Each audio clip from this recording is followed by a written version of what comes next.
तो hello everyone, कैसे हैं आप लोग? कैसे चल रही है आप सबकी पढ़ाई? बढ़िया चल रही है एकदम। Okay, so first of all सबको बहुत सारा कॉन्ग्रेचुलेशन कि हम लोग एक अच्छा टारगेट अचीव कर लिए हैं, that is nothing but 1 million. देखो यहां पे रुकना नहीं है, it is a stage. Okay, अब ये स्टेज हम लोग ने अचीव कर लिया है। नेक्स्ट टारगेट हमारा किसकी तरफ रहेगा? That is nothing but 10 million. Okay, अब देखने में तो बहुत बड़ा लगता है कि 10 मिलियन है, बट ऑब्वियसली एक single single single single step जाके हम लोग वो चीज अचीव कर सकते हैं। तो उसमें आप लोग का बहुत बड़ा योगदान है और ऐसा ही योगदान आगे भी कंटिन्यू रखना। Okay, clear? बात समझ में आ गई? और आप लोग को एक और खुशखबरी तो मिली गई होगी। ओके, आपको पता है कि जेआर ट्यूटोरियल का ऑफिशियल एक ऐप लॉन्च हो चुका है, जहां पे बहुत सारे बेहतरीन कोर्सेज, बहुत सारे बेहतरीन नोट्स, बहुत सारे बेहतरीन एग्जाम्स, क्विज, सारे चीज अवेलेबल है। ओके, तो क्या करो, सबसे पहला वीडियो पॉज करो, प्ले स्टोर पे जाओ, ऊपर टाइप करो जेआर ट्यूटोरियल।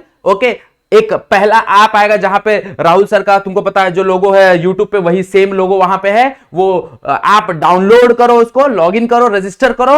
और फिलहाल उस पे कोई कंटेंट अवेलेबल नहीं है, बट धीरे धीरे जैसे ही तुम लोग का, बोलते हैं ना, जैसे ही तुम लोग का प्रेशर आना चालू होगा, देखो तुम लोग का प्रेशर ही नहीं आएगा तो कहानी कंटिन्यू होगी नहीं ना भाई। तुम लोग जितना डाउनलोड करोगे, जितना बोलोगे कि सर जल्दी जल्दी नोट्स दो, जल्दी जल्दी क्विज दो, जल्दी जल्दी एग्जाम करो, जल्दी जल्दी वहां पे लेक्चर्स लो, तो कहानी कन्वर्ट हो जाएगी। ऐसा ना, फटाफट जाओ डाउनलोड करो फटाफट। ओके, डाउनलोड कर लो फटाफट, रिव्यू दे दो, उसके बाद कहानी कंटिन्यू करेंगे। Okay, clear?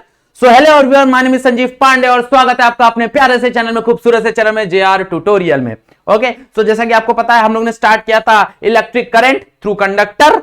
ओके, उसका एक पहला जो लेक्चर है वो खत्म हो चुका है। आज हम लोग सेकंड लेक्चर की बात करने वाले हैं और सेकंड लेक्चर में हम लोग बात करेंगे तीन चीजों की, बहुत इंपॉर्टेंट चीजें हैं। ओके, ओम्स लॉ हम लोग ने ऑलरेडी वहां पे खत्म कर दिया था, तो अगर अभी तक ओम्स लॉ नहीं देखा है तो एटलीस्ट ओम्स लॉ देख के आओ, क्योंकि अगर ओम्स लॉ देख के आओगे तो ही यहां पे कहानी समझ में आएगी, नहीं तो यहां पे कहानी समझ में नहीं आने वाली है। क्लियर? चलो, तो हम लोग बात करेंगे आज physical origin of Ohm's law. भाई कहां से ओम्स लॉ का निर्माण हुआ? ओके, तो इसके पहले थोड़ा सा बेसिक चीजें हम लोग रिवाइज कर लेते हैं। लाइक इसके पहले हम लोग ने क्या देखा था? हम लोग ने देखा था ड्रिफ्ट वेलोसिटी, अगर तुमको याद होगा तो ड्रिफ्ट वेलोसिटी का हमारे पास फॉर्मूला है, that is VD is equals to I by N E A, where I is nothing but a current, N is nothing but your number of electron per unit volume, A is nothing but area of that conductor का cross sectional area है वो, और E is nothing but a charge of electron. Okay, अब इसी एक और quantity को हम लोग इसको एक और फॉर्मूले में लिखते थे, अगर तुमको याद होगा तो, v d is equals to J by N e, where j क्या था जरा बोलो तो? J is current density. क्या है? करंट डेंसिटी, हाँ या ना? Where j is current density. बात समझना? ये कहानी ऑलरेडी हम लोग ने देख ली थी, ड्रिफ्ट वेलोसिटी की कहानी ऑलरेडी हम लोग ने देख ली थी। आज हमको क्या देखना है? आज हमको जो करंट डेंसिटी है और जो इलेक्ट्रिक फील्ड है उनके बीच में रिलेशन देखना है, उनके बीच की कहानी देखनी है। ओके, सो आ जाओ यहां पे, फटाफट स्टार्ट करते हैं आज का topic, which is nothing but lecture number 2, current through conductor, electric current through conductor. तो कंसीडर करते हैं भाई, कंसीडर करते हैं एक चार्ज, कंसीडर करो एक चार्ज। ओके, जिसका तुमको पता है भाई, इलेक्ट्रॉन का जो चार्ज होता है वो ई होता है, जैसा नो। कंसीडर चार्ज के बजाय वहां पे इलेक्ट्रॉन लिख देता हूं, ज्यादा अच्छा रहेगा, जैसा नो। तो कंसीडर करता हूं एक इलेक्ट्रॉन जिसके पास चार्ज ई है एंड वो मूव कर रही है, moving in a uniform electric field. वो एक यूनिफॉर्म इलेक्ट्रिक फील्ड में मूव कर रही है विथ वेलोसिटी, कौन सा वेलोसिटी से? मान लो ड्रिफ्ट वेलोसिटी से मूव कर रही है, दैट इज वीडी, हाँ है ना? ओके, ये चीजें हमको ऑलरेडी पता है। तो अगर मैं बात करूं कि भाई जब वो मूव कर रही है तो उसके ऊपर कौन सा फोर्स लगेगा, कितना एक्सेलरेशन लगेगा, तो जरा ध्यान से देखो भाई, ये ऑलरेडी हम लोग ने इलेक्ट्रोस्टैटिक में ये चीज देखा है, force due to the electric field. Force due to electric field क्या होता है? Force due to electric field, that is nothing but f is equals to q into e, हाँ या ना? Charge into electric field, force is equal to charge into electric field. But यहाँ पे charge हम लोग कौन सा कंसीडर कर रहे हैं, यहाँ पे चार्ज हम लोग कंसीडर कर रहे हैं दैट इज इलेक्ट्रॉन का। तो क्यू की जगह क्या आ जाएगा, क्यू की जगह आ जाएगा ई, क्योंकि जो इलेक्ट्रॉन का चार्ज होता है वो इलेक्ट्रॉन का चार्ज क्या होता है, ई होता है। यस और no? And what is the value of e, याद रखना e is nothing but 1.6 into 10⁻⁻19 coulomb. Okay, बार बार ये चीजें लिख के दे रहा हूं, याद रखना ये चीजें, हाँ या ना। So f is equal to क्या आ जाएगा, e into capital e. What is capital e, capital is nothing but electric field, हाँ या ना। But also according to the भाई, according to the Newton second law, force क्या होता है, फोर्स होता है एम में, बट फोर्स क्या ही होता है एम में। तो यहां से अगर मैं इक्वेट करूं तो यहां से क्या ही मिलेगा मेरे को, एम में बराबर हो जाएगा ई इंटू ई से। तो यहां पे एक्सेलरेशन क्या आ जाएगा, एक्सेलरेशन आ जाएगा ई डिवाइड बाय एम, हाँ या ना। ये मेरा एक्सेलरेशन आ गया भाई, एक्सेलरेशन क्या हो जाएगा, acceleration become E capital E divide by M, हाँ या ना। अब यहां से एक्सेलरेशन आया, मुझे पता है कि भाई एक्सेलरेशन आ गया तो कुछ वेलोसिटी प्रोड्यूस होगा। कौन सा वेलोसिटी प्रोड्यूस होगा, nothing but drift velocity, yes और नो। यहां पे कौन सी वेलोसिटी की कहानी आने वाली है, यहां पे ड्रिफ्ट वेलोसिटी की कहानी आने वाली है, और कोई कहानी नहीं आएगी। तो अगर मैं देखने जाऊं ड्रिफ्ट वेलोसिटी क्या होगा, drift velocity, okay, so the drift velocity is given by drift velocity is given by, so that is Vd is equals to a into tau, where ये चीज पे थोड़ा ध्यान देना भाई, टाउ क्या है, tau is average time. Generally velocity का जो फॉर्मूला होता है वो क्या होता है, वेलोसिटी इनटू टाइम, हाँ या ना। जनरली जो फॉर्मूला होता है वो क्या होता है, वेलोसिटी इनटू टाइम। बट यहां पे जो हम लोग बात कर रहे हैं वो एवरेज टाइम की बात कर रहे हैं, क्योंकि देखो एक इलेक्ट्रॉन नहीं रहेगा वहां पे, नंबर ऑफ इलेक्ट्रॉन रहेंगे, यस और नो। अब नंबर ऑफ इलेक्ट्रॉन है तो एक एवरेज टाइम की बात करेंगे, टोटल टाइम की बात करेंगे, यस और नो। हम लोग सिंगल टाइम की बात नहीं करेंगे। तो वो टाइम को हम लोग स्मॉल टी नहीं लिखेंगे, उसको हम लोग लिखेंगे टाउ। ओके, तो ये एक तरह का ग्रीक अल्फाबेट है, ओके, ग्रीक सिंबल है जिसको टाउ बोलते हैं, और उसको हम लोग इस्तेमाल करेंगे किसके लिए, इस्तेमाल करेंगे हम लोग उसको टाइम के लिए। तो where tau is nothing but average time.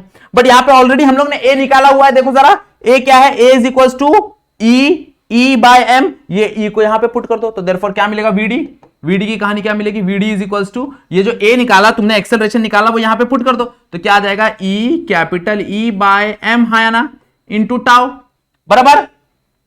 But also एक और फॉर्मूला, बट ऑल्सो भाई वीडी का एक और फॉर्मूला था, अभी थोड़ी देर पहले हम लोग ने देखा, क्या था, जे बाय एन ई, हाँ या ना। अभी थोड़ी देर पहले देखा ना, वीडी का एक और formula that is J by N E. अब ये जे बाय एन ई अगर वीडी है और VD E tau by M है, तो ये दोनों तो सेम हो गए ना भाई। देखो एलएचएस सेम हो गए, हाँ है ना।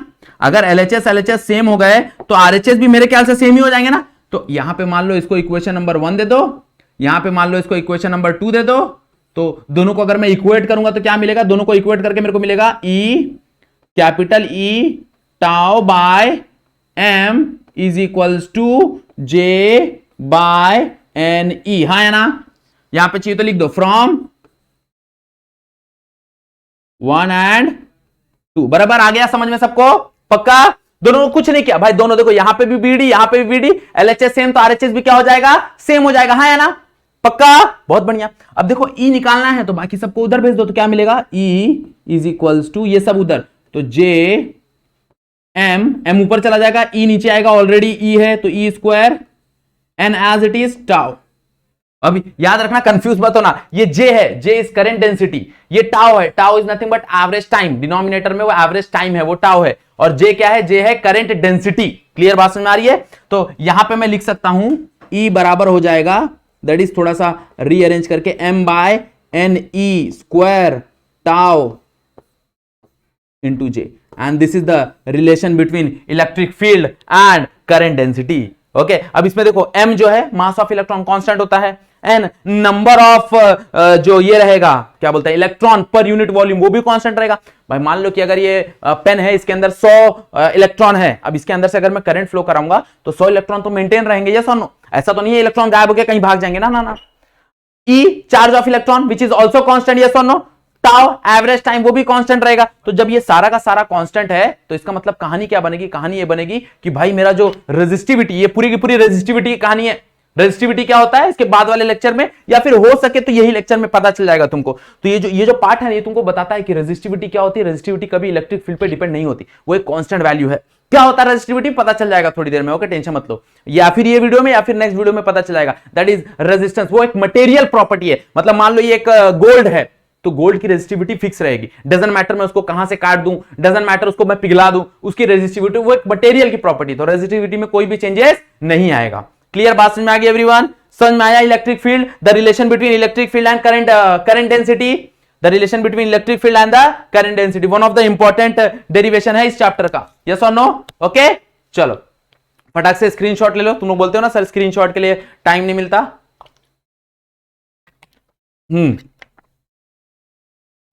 तब तक मैंने पानी भी पी लिया। चलो बात समझ में आ गई एवरीवन? पक्का आगे बढ़े? बहुत बढ़िया।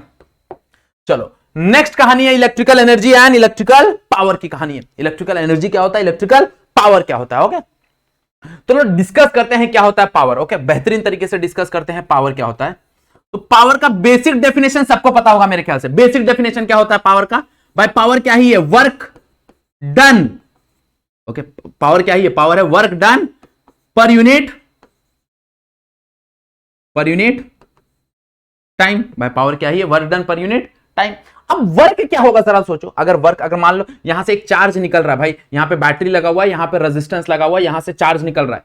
ओके अब अगर चार्ज निकल रहा है तो चार्ज को निकालने के लिए कुछ वर्क करना पड़ेगा, ऐसा no, that is called as potential. Electrostatic में जाओ, याद करो। अगर अभी तक इलेक्ट्रोस्टैटिक नहीं देखा है तो इलेक्ट्रोस्टैटिक का पूरा इतिहास अवेलेबल है, पूरा का पूरा प्ले लिस्ट में पूरा का पूरा वीडियो अवेलेबल है, वहां पे जाओ देखो और फिर यहां पे आओ।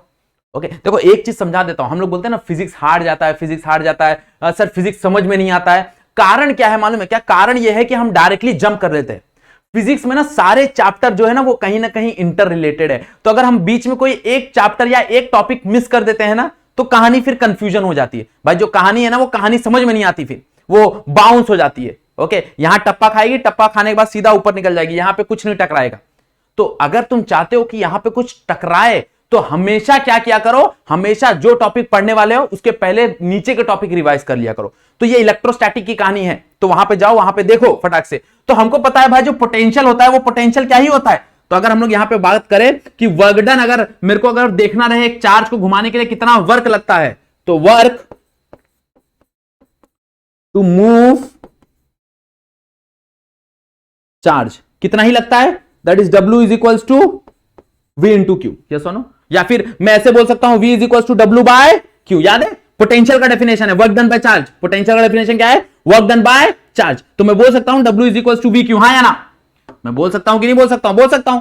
तो यहां से मेरे को W मिल गया। यस और नो? ओके अब क्या करो, ये W को पावर के डेफिनेशन में चिपका दो। भाई पावर का डेफिनेशन क्या ही होता है? पावर का डेफिनेशन होता है दैट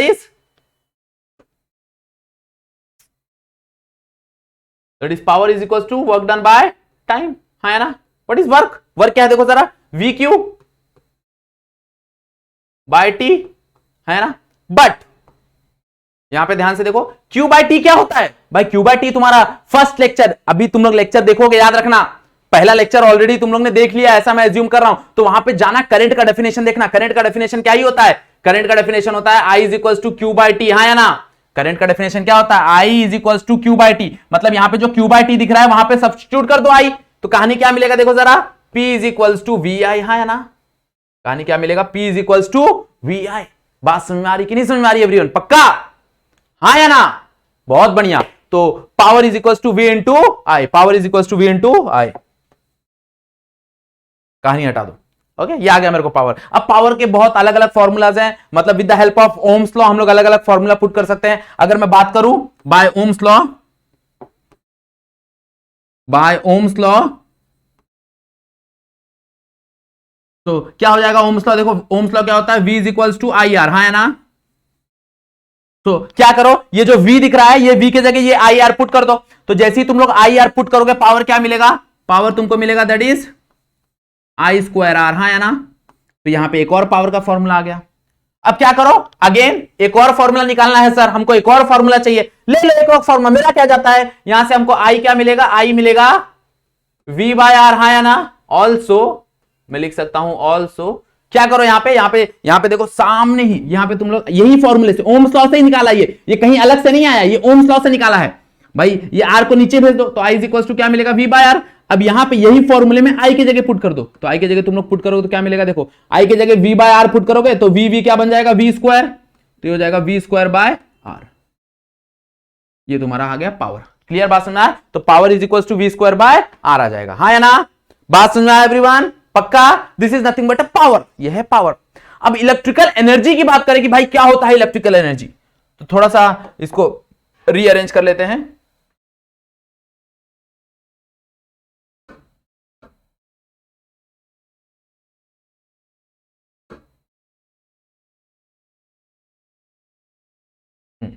ये सब को इधर ला दो, ये पावर की कहानी है तुम्हारे, बराबर। ओके, वहां पे हम लोग इलेक्ट्रिकल एनर्जी की कहानी देखेंगे। चलो अलग कलर से बना देता हूं तो तुमको कंफ्यूजन नहीं होगा। इलेक्ट्रिकल एनर्जी क्या होता है, इलेक्ट्रिकल एनर्जी क्या होता है, देखो एनर्जी का बेसिक मतलब क्या होता है, एनर्जी का बेसिक मतलब होता है कितना पावर हम लोग यूटिलाइज कर रहे हैं कितने समय के लिए, कितना पावर हम लोग यूटिलाइज कर रहे हैं कितने समय के लिए।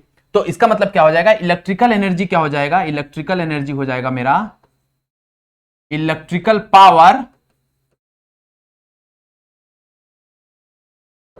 इंटू टाइम, हाँ या ना, इंटू टाइम।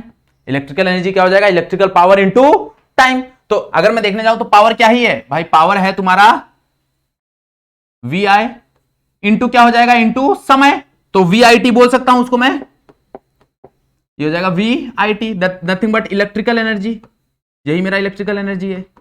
अगर तुमको याद होगा तो तुम लोग ने ऑलरेडी 10th में ये चीज पढ़ा है, ऑलरेडी ये चीज 10th में पढ़ा है। अगर मैं बात करूं इलेक्ट्रिकल एनर्जी के यूनिट का, तो यहां पे यूनिट क्या होता है जरा बताओ तो, यहां पे यूनिट होता है किलोवाट आर। पावर का यूनिट तो सबको पता ही है ना भाई, पावर का ऐसा यूनिट तो हम लोग ने पढ़ा ही है, पावर का ऐसा यूनिट क्या ही होता है, पावर का ऐसा यूनिट होता है वैट, हाँ या ना, इसको हम लोग कैपिटल डब्ल्यू से रिप्रेजेंट करते हैं। तो यहां पे वो क्या होता है किलोवाट आर, और किलोवाट आर को हम लोग एक और चीज लिखते थे अगर तुमको याद होगा तो, तुम्हारे घर में बिजली का बिल आता है उसको हम लोग 1 यूनिट बोलते हैं, क्या बोलते हैं 1 unit. This is the commercial unit. हम लोग बोलते हैं ना कि अरे सर हम लोग के घर में 200 यूनिट यूटिलाइज हुआ, 230 यूनिट यूटिलाइज हुआ, 300 यूनिट यूटिलाइज हुआ, तो that is what is that unit, that unit is nothing but kilowatt hour. वो यूनिट क्या है, वो यूनिट है किलोवाट आर। मतलब मैंने 1000 वाट 1 घंटे के लिए इस्तेमाल किया तो 1 यूनिट आएगा। 1000 वाट अगर मैंने 1 घंटे के लिए इस्तेमाल किया तो कितना रीडिंग आएगा, मेरा रीडिंग आएगा 1 यूनिट। क्लियर। अगर मैंने 2000 वाट यूज किया तो वही यूनिट मल्टीप्लाई होते जाएगा 2 3 4 ऐसा, दैट डिपेंड्स। क्लियर बात समझ आ रही है एवरीवन, पक्का पक्का, बहुत बढ़िया। चलो याद कर लो ये फॉर्मूलाज, बहुत इंपॉर्टेंट फॉर्मूलाज है ये सारे। हाँ वापस हट जा रहा हूं, दो चिल्लाओ मत, हट रहा हूं, नहीं तो तुम लोग चिल्लाना चालू कर देते हो, सर हट जाओ। देख लो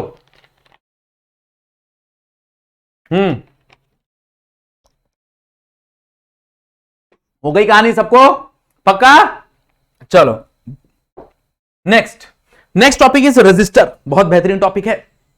यहां पे तुम लोग कलर कोडिंग देखोगे, ओके, कलर कोडिंग देखोगे, बहुत मजेदार टॉपिक है कलर कोडिंग, ओके। सो अगर हम लोग रजिस्टर की बात करें तो रजिस्टर है क्या चीज भाई, एक डिवाइस है, एक इलेक्ट्रिकल डिवाइस है जो क्या करता है, करंट के फ्लो को अपोज करता है। ये ऑलरेडी हम लोग ने थोड़ा बहुत डिस्कस कर लिया था इसके पहले वाले चैप्टर में, यस और नो। तो ये करंट के फ्लो को क्या करता है, अपोज करता है। ये एक डिवाइस है, ये कार्बन का भी बनता है, ओके, ये कंडक्टर का भी बनता है, तुम्हारे जो कॉपर वायर होते हैं, ओके, तुम्हारे जो एल्यूमिनियम वायर होते हैं उसके भी बनते हैं, ओके। तो दैट डिपेंड्स भाई, वो रिक्वायरमेंट के हिसाब से अलग अलग मटेरियल के रेजिस्टर्स बनते हैं। बट अगर जहां पे ज्यादा करंट फ्लो कराना है वहां पे हम लोग ज्यादा करके कार्बन के यूज करते हैं, ओके। सो अब यहां पे क्या होता है भाई, ये जो डिवाइस है ये बहुत छोटी डिवाइस है, बहुत छोटी डिवाइस है। मतलब लगभग कितनी छोटी होती है, यहां पे कुछ चीज नहीं है लेकिन तुमको बता सकता था। 1 मिनट रुक जाओ, देखो ये वो सर कहां गायब हो गए, सर नीचे गए थे, एक छोटा सा पेपर ढूंढने के लिए गए थे, देखो यहां पे दिख रहा है ये पेपर इतनी छोटी होती है, थोड़ी सी से मोटी होती है बट इतनी ये होती है, इतनी पतली डिवाइस होती है। मेरे को अगर नेक्स्ट लेक्चर में रजिस्टर मिलता है तो मैं लाके तुमको दिखाऊंगा जरूर, ओके, ये याद रखना। सो अब उसके ऊपर उसका वैल्यू लिखना बहुत ज्यादा डिफिकल्ट हो जाता है कि भाई वो 2 ओम का है, 3 ओम का है, 4 ओम का है, वो लिखना बहुत ज्यादा डिफिकल्ट हो जाता है। तो उसके लिए क्या हुआ, उसके लिए कलर कोड डिसाइड हुआ। क्या हुआ, कलर कोड डिसाइड हुआ। यहां पे तुम लोग देख सकते हो, देखो ये रजिस्टर है, उसके ऊपर 3 यहां पे कलर मारा गया, 3 स्ट्रिप मारा गया, तो these are called a colour strip. इसको क्या बोलते थे, कलर स्ट्रिप। और ये जो एक स्ट्रिप है ना, बड़ा सा मोटा सा, इसको बोलते हैं टॉलरेंस स्ट्रिप। ओके, ये जो स्ट्रिप है ना, ये वाला part, this is called as tolerance strip.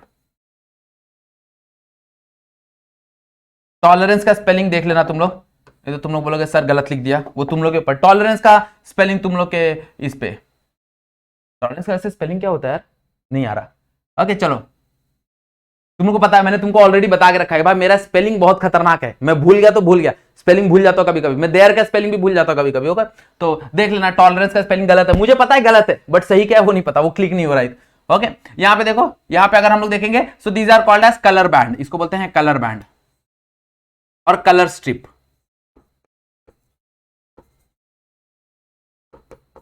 Okay, अब इसमें 3 कलर है, तो जो पहला कलर है ना, दैट वो डिसाइड करता है तुम्हारा पहला डिजिट,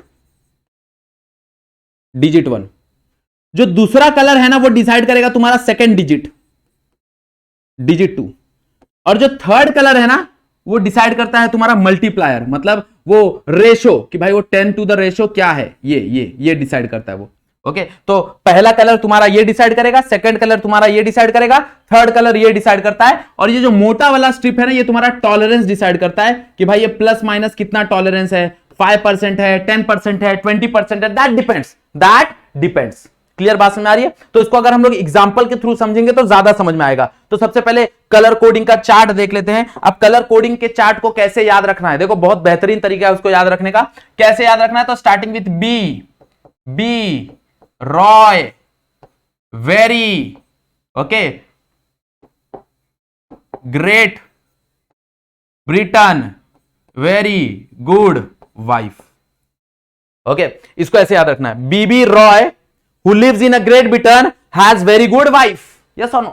ओके, वाइफ का नाम सुनते ही सब एकदम पगला गए, अरे सर बुक में वाइफ, अरे वाइफ आ गया और कुछ नहीं भाई, इसको खाली सिंप्लीफाई करने के लिए ऐसा बनाया गया है। B B Roy lives in a Great Britain has a very good wife. Okay, so यहां पे अगर हम लोग बात करें तो पहला कलर होता है ब्लैक, फिर आता है ब्राउन, फिर आता है रेड, फिर आता है ऑरेंज, फिर आता है येलो, फिर आता है ग्रीन, फिर आता है ब्लू, फिर आता है वॉयलेट, फिर आता है ग्रे, फिर आता है व्हाइट। और कभी यहां पे कंफ्यूजन हो ब्लैक और ब्राउन में, तो ऐसे स्टार्ट करना ऊपर से, भाई ऊपर कलर क्या होता है, ब्लैक होता है ना, बाल कौन से कलर का होता है, ब्लैक कलर का होता है, तो ब्लैक से स्टार्ट हो रहा है, पहला ब्लैक फिर ब्राउन, यस और नो। अब इसका वैल्यू क्या होता है, इसका वैल्यू होता है 0, 1, 2, 3, 4, 5, 6, 7, 8, 9, यस और नो, ये उसके वैल्यूज है।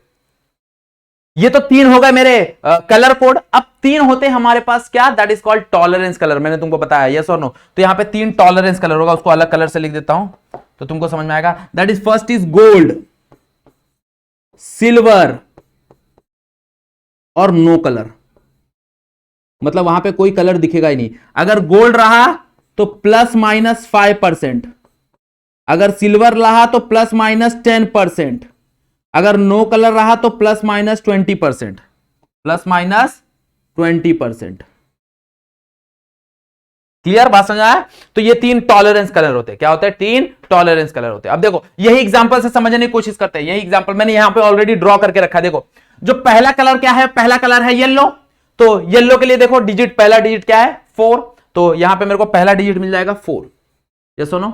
नेक्स्ट कलर देखो क्या है, नेक्स्ट कलर है ग्रीन, तो ग्रीन के लिए तुम लोग देखो तो क्या है 5, तो नेक्स्ट डिजिट क्या हो जाएगा 5, तो मेरे को डिजिट तो मिल गया 45, मतलब मेरे को नंबर मिल गया 45। अब बहुत लोगों को कंफ्यूजन होगा, सर इसको ऐड करना है क्या, इसको मल्टीप्लाई करना है क्या? The answer is no, it is just a digit, वो एक डिजिट है और कुछ नहीं है। मतलब पहला कलर तुम्हारा पहला डिजिट बताएगा, सेकंड कलर तुम्हारा सेकंड डिजिट बताएगा, नथिंग एल्स, और कुछ भी नहीं है। ना ही उसको ऐड करना है, ना ही उसको मल्टीप्लाई करना है, ये दिमाग में बैठा लो। इनटू 10⁻²।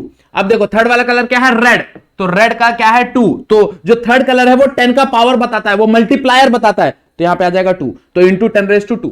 अब यहां पे देखो ये क्या है गोल्ड, ओके, ये हल्का हल्का गोल्ड की तरफ, गोल्ड कलर था नहीं तो ये गोल्ड की तरह दिख रहा है, यस और नो। तो यहां पे गोल्ड का टॉलरेंस कितना है देखो, दैट इज प्लस माइनस 5, हाँ या ना, तो यहां पे आ जाएगा प्लस माइनस 5%, और यूनिट क्या होता है ओम, तो ये मेरा रजिस्टर का वैल्यू है। ओके, ये वाले रजिस्टर का वैल्यू है, that is 45 into 10⁻² plus minus 5% ohm. Okay, इसको ऐसे भी लिखा जा सकता है, देखो इसको मैं ऐसे भी लिख सकता हूं, that is R 4.5 into 10⁻³ plus minus 5% ohm. हाँ है ना, और 10⁻³ क्या ही होता है, किलो होता है, तो this can be written as 4.5 kilo ohm, kilo ohm plus minus 5%। हाँ है ना, बात समझ में आ गई एवरीवन? पक्का क्लियर, समझ में आया क्या होता है कलर कोडिंग? फटाक से क्या करो, स्क्रीनशॉट ले लो, देख लो।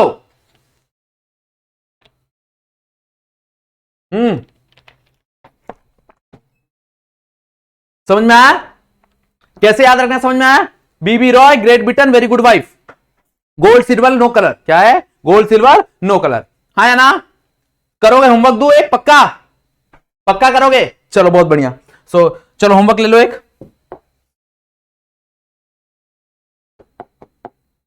दो होमवर्क दे रहा हूं।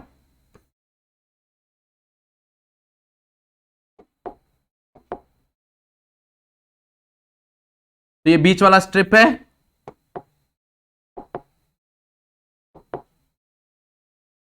ये लास्ट वाला स्ट्रिप है,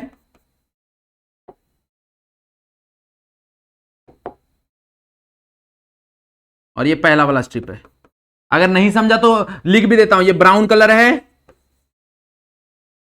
ये येलो कलर है, ये तो येलो तो समझ ही जाएगा, येलो तो समझ जाएगा, रेड तो समझ ही जाएगा, और ये मान लो तुम्हारा सिल्वर है, ये सिल्वर है। हाँ, बड़ा मोटा स्ट्रिप है ना, तो मोटा स्ट्रिप क्या है तुम्हारा? सिल्वर है। इसका वैल्यू बताना है तुमको, इसका वैल्यू बताना है तुमको। बात समझ आ गया एवरीवन? ये होमवर्क है तुम्हारे लिए। ब्राउन है, याद रखना, ये ब्राउन कलर है, येलो कलर है, रेड कलर है, और ये सिल्वर का बैंड है। क्लियर, समझ में आ गया एवरीवन? पक्का? सब लोग के कमेंट चाहिए मेरे को, जितने लोग वीडियो देख रहे हैं सब लोग के कमेंट चाहिए। सब लोग अगर कमेंट करोगे तो ही मैं बता पाऊंगा करेक्ट आंसर है कि नहीं करेक्ट आंसर है, तुमको समझा कि नहीं समझा। क्लियर, पक्का? चलो बहुत बढ़िया। ओके, आज का वीडियो हम लोग यहीं पे एंड करेंगे, आज का जो टॉपिक है वो हम लोग यहीं पे एंड करेंगे। नेक्स्ट लेक्चर से हम लोग बात करेंगे कॉम्बिनेशन ऑफ रेजिस्टेंस की, again one of the most important topic, उसकी बात करेंगे हम लोग। Okay, clear? ओके, अगर तुम लोग वीडियो पे वीडियो यहां तक देख लियो तो तुमको क्या करना है पता है, वीडियो को लाइक करना है, शेयर करना है, और पहले जाके क्या करो भाई, ऐप डाउनलोड करो। ओके, ऐप फटाफट डाउनलोड करके फटाफट रेटिंग दे दो, बताओ इंटरफेस कैसे लगा। ओके, कुछ मजेदार इंटरफेस लगा कि नहीं लगा? ओके, फटाफट कमेंट में बता दो। अगर लिंक चाहिए तो तुमको डिस्क्रिप्शन बॉक्स में मिल जाएगा। Okay, clear? चलो, अगर तुम लोग वीडियो पे फर्स्ट टाइम आए हो, चैनल पे फर्स्ट टाइम आए हो, तो चैनल को सब्सक्राइब करना मत भूलना। ओके, चलो आज का वीडियो यहीं पे एंड करते हैं, आज के लिए बस इतना ही। That's it for today, thank you so much.